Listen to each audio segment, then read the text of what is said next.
Welcome to Kavi voice. இந்த வீடியோக்குள்ளே போகிறதுக்கு முன்னாடி மறக்காமல் சப்ஸ்கிரைப் பண்ணுங்கள், லைக் பண்ணுங்க.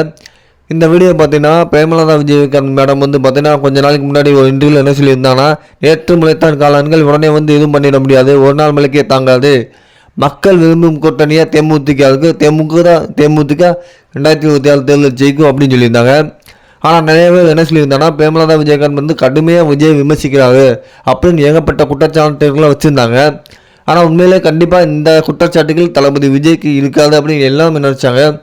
மறுநாள் பார்த்தீங்கன்னா அது நினச்ச மாதிரி தளபதி விஜயை நாங்கள் எந்த எதிர்ப்பும் தெரிவிக்கலை, அவரை நாங்கள் நேற்று முளைத்த காலம் எதுவுமே சொல்லலை, அவர் சினிமாவில் எப்படி சாதித்தாலோ அதே மாதிரி அரசியலும் சாதிக்கணும் அப்படிங்கிறத நான் வாழ்த்துறேன் அப்படின்னு பிரேமலதா விஜயகாந்த் மேடம் சொன்னாங்க. இது சொல்கிற காரணம் தளபதி விஜய் கூட கூட்டணி வைக்கிறதுக்கு விருப்பம் இருக்குன்னு நினைக்கிறேன். கண்டிப்பாக இது எப்படி நம்ம என்ன வேணால் நடக்கலாம், ஏன்னா தேர்தலுக்கு இன்னும் 4-5 மாதம் இருக்குது. டிசம்பர் கடைசியில் ஜனவரி ஃபஸ்ட்டு வாரம் 2வது வாரம் தெரிஞ்சிடும் யாரோட கூட்டணி. தளபதி விஜய் தலைமையில் தான் கூட்டணி ஆட்சி அமையும். தளபதியோட கூட்டணி வச்சா அவங்க கட்சி கண்டிப்பாக ஜெயிக்கும். கண்டிப்பாக இது நடக்கும். மக்கள் ஆதரவு எல்லாமே தமிழக வெற்றிகளுக்கு தான்.